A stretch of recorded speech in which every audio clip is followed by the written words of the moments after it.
Number one, put God first. Put God first in everything you do. Everything that you think you see in me, everything that I've accomplished, everything that you think I have, and I have a few things, everything that I have is by the grace of God. Understand that. It's a gift. 40 years ago, March 27th, 1975, it was 40 years ago, just this past March, I was flunking out of college. I had a 1.7 grade point average. I hope none of you can relate. I had a 1.7 grade point average. I was sitting in my mother's beauty shop. They still call it beauty shops now? What they call it now? Yeah, I was sitting in the beauty parlor. I was sitting in my mother's beauty parlor, and I'm looking in the mirror, and I see behind me this woman under the dryer. And every time she looked up, every time I looked up, she was looking at me, just looking me in the eye. And I didn't know who she was, and I said, she said, somebody give me a pen, give me a pencil. I have a prophecy.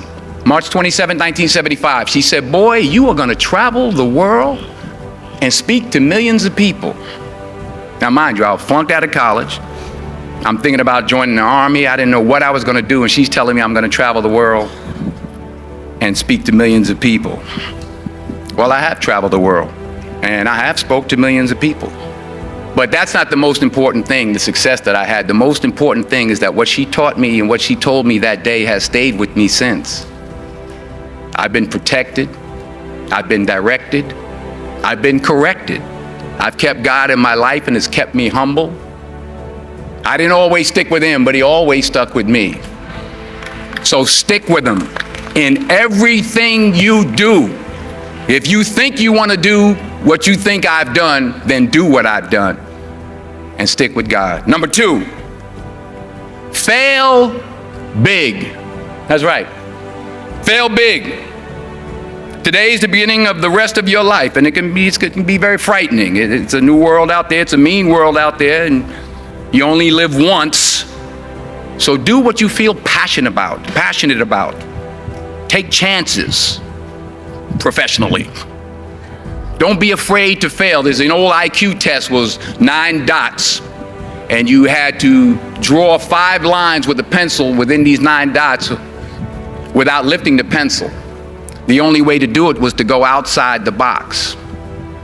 So don't be afraid to go outside the box. Don't be afraid to think outside the box. Don't be afraid to fail big, to dream big. But remember, dreams without goals are just dreams, and they ultimately fuel disappointment. So have dreams, but have goals. Life goals, yearly goals, monthly goals, daily goals. I try to give myself a goal every day. Sometimes it's just to not curse somebody out. Simple goals, but have goals. And understand that to achieve these goals, you must apply discipline and consistency. In order to achieve your goals, you must apply discipline, which you have already done, and consistency every day, not just on Tuesday and miss a few days. You have to work at it every day. You have to plan every day. You've heard the saying, we don't plan to fail, we fail to plan. Hard work works. Working really hard is what successful people do. And in this text, tweet, twerk world that you've grown up in, remember, just because you're doing a lot more doesn't mean you're getting a lot more done. Remember that. Just because you're doing a lot more doesn't mean you're getting a lot more done. Don't confuse movement with progress. My mother told me, she said, yeah, because you can run in place all the time and never get anywhere. So continue to strive, continue to have goals, continue to progress. Number 3, you'll never see a U-Haul behind a hearse. I'll say it again. You'll never see a U-Haul behind a hearse. I don't care how much money you make, you can't take it with you. The Egyptians tried it. They got robbed. That's all they got. You can't take it with you. And it's not how much you have. It's what you do with what you have. We all have different talents. Some of you will be doctors, some lawyers, some scientists, some educators, some nurses, some teachers. Yeah, okay. Some preachers. The most selfish thing you can do in this world is help someone else.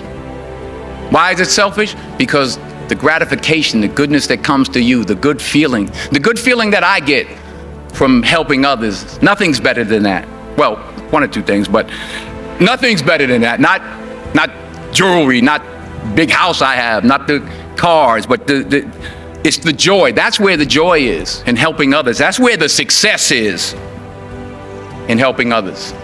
Finally, I pray that you put your slippers way under the bed tonight, so that when you wake up in the morning, you have to get on your knees to reach them. And while you're down there, say thank you for grace. Thank you for mercy. Thank you for understanding. Thank you for wisdom. Thank you for parents. Thank you for love. Thank you for kindness. Thank you for humility. Thank you for peace. Thank you for prosperity.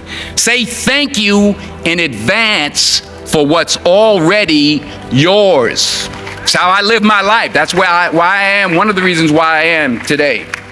Say thank you in advance for what is already yours. True desire in the heart for anything good is God's proof to you, sent beforehand to indicate that it's yours already. I'll say it again. True desire in the heart, that itch that you have, whatever it is you want to do, that thing that you want to do to help others and to grow and to make money, that desire, that itch, that's God's proof to you, sent beforehand already to indicate that it's yours. And anything you want good, you can have. So claim it. Work hard to get it. When you get it, reach back. Pull someone else up. Each one, teach one. Don't just aspire to make a living. Aspire to make a difference.